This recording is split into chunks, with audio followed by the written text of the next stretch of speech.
Hello बच्चों, आज के ऑनलाइन क्लास में आप लोगों का स्वागत है। आज देखिए कक्षा 6 गणित का तीसरा अध्याय, जिसमें यह दिया गया है कि संख्याओं के साथ खेलना है, यानी संख्याओं को किस तरह हम उपयोग करें, संख्या का किस तरह हम प्रयोग करें कि उसका अन्य अधिक मान मिलते जाए, चाहे अन्य तरीके से उपयोग करें, चाहे जोड़कर या घटाकर या गुणा भाग देकर करके इन सारी संख्याओं का उपयोग करना है। अब उस उपयोग में आपको इस चैप्टर में बहुत से नियम बताए जाएंगे। अब उन नियमों में सबसे पहला नियम आपका चलता है गुणनखंड और गुणज। किसे गुणनखंड कहेंगे, किसे गुणज कहेंगे, यही आपको बताना है। तो गुणनखंड और गुणज, मान लीजिए एक संख्या 15 आपको दी गई है। अब 15 का गुणनखंड करना रहे तो आप लिख सकते हैं 15 बराबर 1 गुणे 15। दूसरा लिख सकते हैं 15 बराबर 3 गुणे 5। दूसरा लिख सकते हैं 15 बराबर 1 गुणे 3 गुणे 5 बराबर। अब देखिए 15 को 3 तरीके से आपने लिख लिया, इसी को एक और भाग तरीके से लिखने 15 गुणे 1। तो इसके कौन कौन से गुणनखंड हुए, एक और लिख दें जो सब आपको मालूम है। 15 बराबर 15 गुणे 1। इस तरह देखें तो आपके 4 खंड मिल रहे हैं। एक मिल रहा है 1 गुणे 15, एक मिल रहा है 3 गुणे 5, एक मिल रहा है 1 गुणे 3 गुणे 5 और एक मिल रहा है 15 गुणे 1। इस तरह आप सबका एक जगह समाहित मान देखें तो 15 के गुणनखंड आप कह सकते हैं 1 भी है, 3 भी है, 5 भी है और 15 भी है। यानी गुणनखंड उसे कहते हैं वह संख्या जो दी गई संख्या को पूरी पूरी विभाजित करती हो। वही परिभाषा आपको लिखा गया है। देखिए, किसी संख्या का गुणनखंड उसका एक पूरा पूरा विभाजक होता है। इसका मकसद यह है कि वह संख्या जो दी गई संख्या को पूरी पूरी विभाजित करती है वह उसका गुणनखंड कहलाती है। जैसे 15 का गुणनखंड यहाँ क्या लिख सकते हैं, 3 गुणे 5, यानी 3 और 5 दोनों इसके क्या हैं, गुणनखंड है। 3 से भी यह पूरा पूरा कट जाएगा, 5 से भी यह पूरा पूरा कट जाएगा। अब इसके साथ दूसरी परिभाषा यह रही कि इस गुणज किसे कहेंगे। गुणज का मतलब यह है कि वह संख्या जिससे जिन जिन संख्याओं से वह कटती वह उसके गुणज। यानी जैसे आप 15 के गुणज पूछे गए तो गुणज में यह कहेंगे कि इस संख्या से जो जो संख्याएं कटती हैं वह संख्या जिन संख्याओं से कटती जाए, इसके यानी सबसे सहज नियम यह होता है गुणज के लिए कि जिसका पूछा जाए उसका टेबल लिख लें। जैसे 15 के गुणज पूछे जाए तो 15 का टेबल लिखते जाइए। सबसे पहले कौन होगा, 15, उसके बाद 30, 45, यानी यह सारी संख्याएं इस 15 के गुणज कहलाएंगी। या इसका मकसद यह होता है कि गुणज वह संख्या होती है जो दी गई संख्या के बराबर या उससे बड़ी होती है। लेकिन गुणनखंड में क्या होता है, गुणनखंड वो संख्याएं होती हैं या तो दी गई संख्या के बराबर नहीं तो उससे छोटी होती हैं। तो गुणज को क्या कहेंगे, यदि 15 के गुणज पूछे जाए क्या होगा, 15, 30, 45, 60, इस तरह से बहुत सी संख्याएं होंगी। एक चीज और है यहाँ आप लोगों को बता दें, गुणनखंड एक सीमित संख्या होती है, निश्चित। 15 के गुणनखंड 3, 1, 3, 5 यही होंगे, नहीं होंगे 1, 3, 5 और 15 अलग अलग 3 चारों लिख रहे। 15 का 1 गुणे 3 गुणे 5 और दूसरा हो जाएगा 15 का 1 गुणे 15 और 15 का हो गया 15 गुणे 1। लेकिन इसके अलावे अन्य कोई खंड आप बताएं तो होगा, नहीं होगा, लेकिन गुणज में यह संख्या अनंत तक लिखते चले जाएंगे, इसकी बहुत से मान होते हैं। इसे नोट करिए। अब इसी के आधार पर 2-3 और परिभाषाएं हैं, उसे नोट करा दे रहा हूं। अब इसमें आपको जो हमने कहा है कि अभी अन्य परिभाषाएं, तो गुणनखंड और गुणज में यह बता दें कि सबसे पहली चीज, पहला, एक प्रत्येक संख्या का गुणनखंड होता है।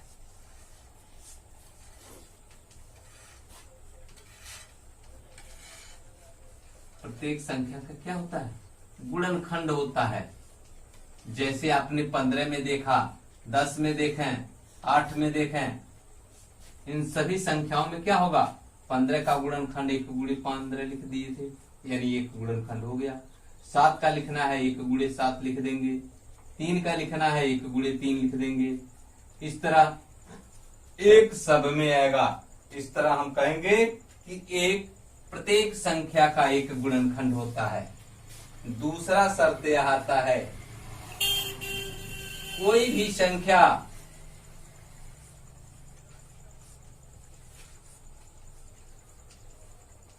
स्वयं का गुणनखंड होती है।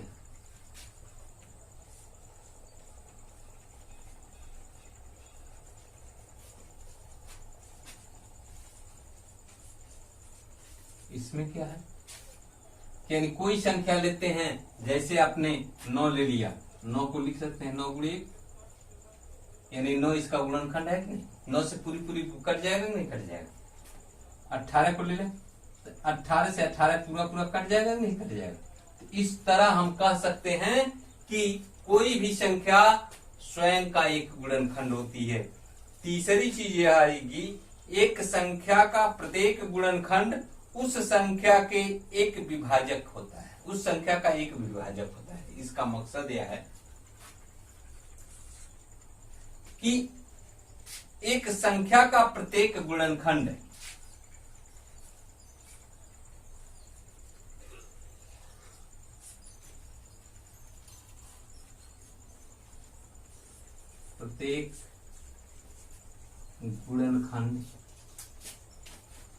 उस संख्या का एक विभाजक होता है।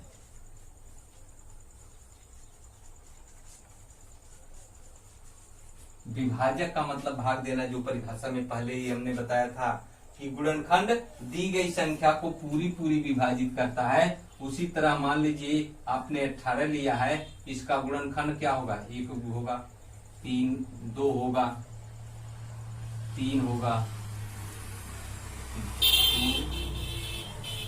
अब एक साथ में देखिए, 1 गुणे 18,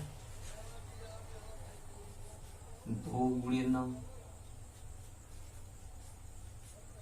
18 का एक गुणनखंड लेंगे 3 गुणे 6, 18 का एक गुणनखंड लिख सकते हैं 18 गुणे 1।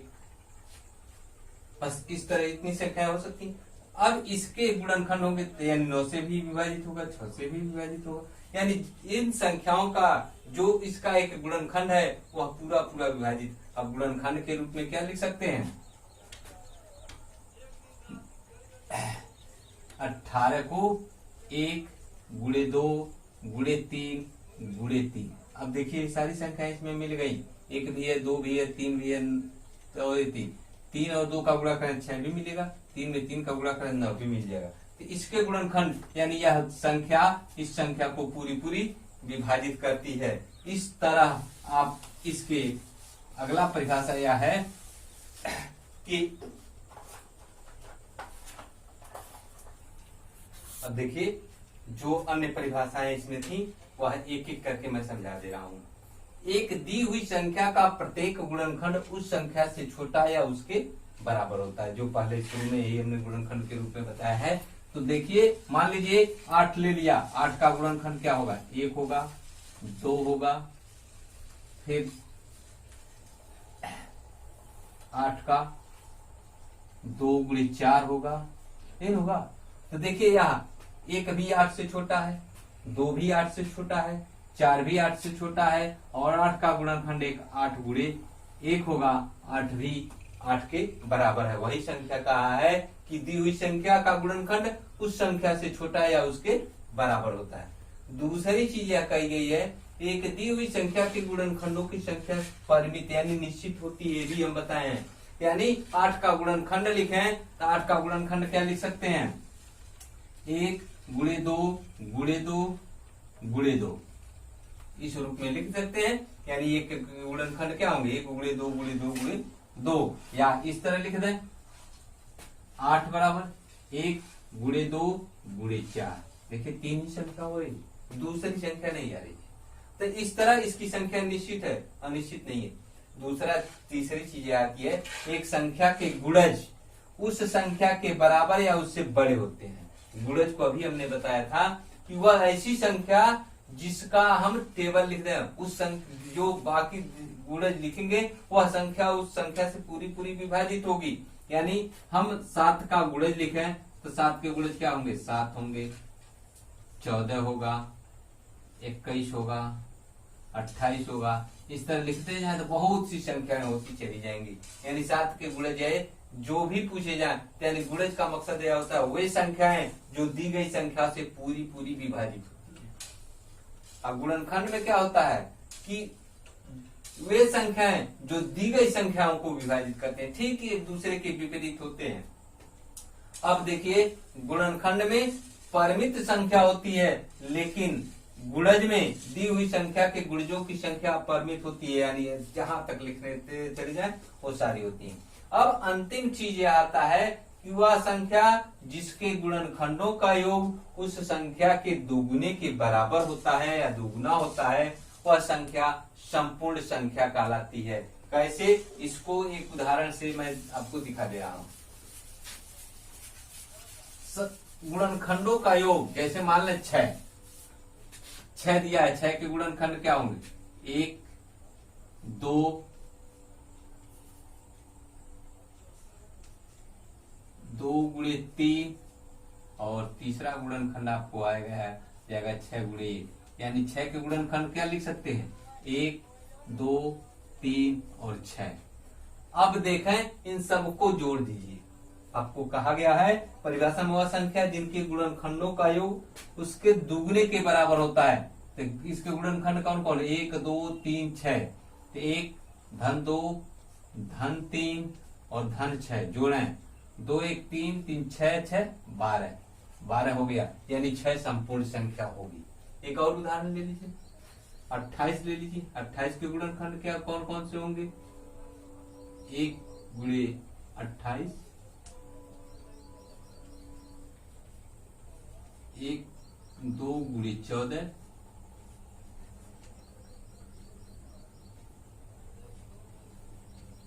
2 गुणे 7 गुणे 4 और 28 का एक और लिख सकते हैं 28 गुणे इस तो हो। अब देखें गुणनखंड कौन कौन से हैं, 3 4 7। अब लिखिए 28 के गुणनखंड, 1 2 7 4 7 14 और 28। देखिए इसके इतने गुणनखंड हुए, 1 हुआ, 2 हुआ, 4 हुआ, 7 हुआ, 14 हुआ, 28 हुआ। यानी 28 1 से भी कटेगा, 2 से भी कटेगा, 4 से, 7 से, 14 से और 28 से। अब इनका योगफल ज्ञात कर लें। देखिए दूना हो रहा है, 1 धन 2 धन 4 धन 7 धन 14 धन 28 जोड़ना, 2 1 3 4 3 7 7 14 14 28 दूना 56। यह उसके योग दूने के बराबर हो गया। इस प्रकार हम कहेंगे कि 28 संपूर्ण संख्या है। तो इस तरह आप अलग अलग मान निकालेंगे। अब प्रश्नावली आपको हल करके दिखा रहे हैं। हाँ देखिए आपके प्रश्नावली से जो क्वेश्चन दिए गए हैं, पहले क्वेश्चन में हमने 3 ही भाग को लिया है, बाकी भाग आप लोग अपने मन से भी करेंगे, कोशिश करेंगे। 3 भाग लिया है, पहला दिया है 24, दूसरा दिया है 15 और यच भाग पे दिया है 23। इसका गुणनखंड लिखने को कहा है। गुणनखंड लिखने का मकसद यह है कि 24 किन किन संख्याओं से कटेगा 15 किन किन संख्याओं से कटेगा और 23 किन किन संख्याओं से कटेगा। तो पहले 24 वाले को लिखें। तो 24 का क्या होगा, 24 का 1 गुणे 24। दूसरा क्या होगा, 2 गुणे 12। तीसरा क्या होगा, 3 गुणे 8। चौथा क्या होगा, 6 गुणे 4, 4 गुणे 6 लिखा है।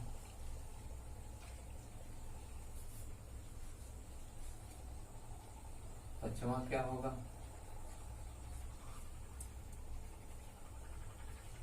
28 गुणे 1। अब देखिए इसको सही एक सीरीज रूप में लिखना चाहे कौन कौन सी संख्याएं हो रही हैं। 24 के गुणनखंड 1 होगा, 2 होगा, 3 होगा, 4 होगा, 6 होगा, 7 छूटा हुआ, 7 6 चौके 24, हाँ ठीक, और 28 हमें इसीलिए और कितना हो 24 होगा। इस तरह देखिए ये सारी संख्या इसके गुणनखंड का है। इसी तरह 15 वाले का भी लिख लें। 15 का क्या होगा, 1 गुणे 15। दूसरा 3 गुणे 5। तीसरा 15 गुणे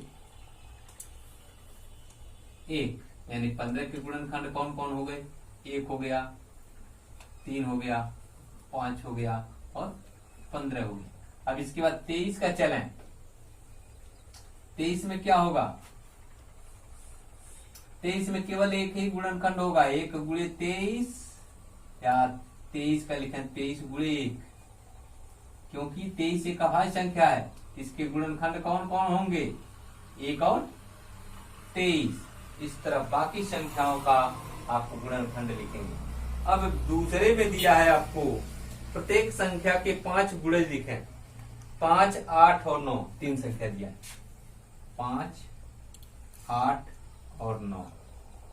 5 गुणज, गुणज की परिभाषा हमने क्या बताया, उसका टेबल लिख लीजिए। वे संख्याएं जो इन संख्याओं से पूरी पूरी कटती हो, विभाजित होती हो। 5 का टेबल, 5, 10, 15, 20, 25। 5 बताना है, 25 तक लिख कर छोड़ दें। 8 का 8, 16, 24, 32 और 40। 9 का इसी तरह लिख रहे हैं, 9, 18, 27, 36, 45। अब चलिए 9 का भी हो गया। इस तरह आप जिस संख्याओं का पूछेगा सबका करते चलेंगे। अब इसमें चलिए स्तंभ 1 से स्तंभ 2 को मिलाना है। सबसे पहले मिलाने के पहले आप क्या चीज पूछा जा रहा है उसका ध्यान देंगे। सबसे पहले मिलाने वाला इधर से चलें, क्योंकि इधर संख्याएं दी गई हैं। इन्हीं संख्याओं का इससे तुलना करना। इधर 8 के गुणज, यानी 8 से इसमें कौन सी संख्याएं कटने वाली है उससे मिला दें। गुणज का मतलब यही ना, जैसे आपने इसमें लिखा है। तो 8 से कटने वाली संख्या कौन है, 16 है, इसको मिला दिया। दूसरा क्या पूछा है, 7 के गुणज। 7 से कौन संख्या कटेगी, ये वाला देखिए, 7 × 35, यानी इसको इससे मिला दीजिए। अब 70 के गुणज पूछा है। देखिए किसी भी टेबल में 70 का गुणज आता है, हाँ 35 से 70 कट जाएगा, इसका 2 चीज, 35 × 70 यह हो जाएगा। अब क्या है, 30 के गुणनखंड लिखिए, यानी वे संख्याएं जो 30 को पूरा पूरा विभाजित करती हैं। गुणनखंड का मतलब यही है, यानी 15 से 30 कट जाएगा। 15 से 30 क्या होगा, कट जाएगा। न 35 से कटेगा, न 20 से कटेगा, न 25 से कटेगा। 50 के गुणनखंड, यानी 50 किन संख्या से कटेगी, 25 वाले से। और क्या बचा, 20 के गुणनखंड, 20 का 20 स्वयं से होता है। इस तरह यह पूरे क्वेश्चन आपका पूरा हो गया, प्रश्नावली एक पूरा हो गया।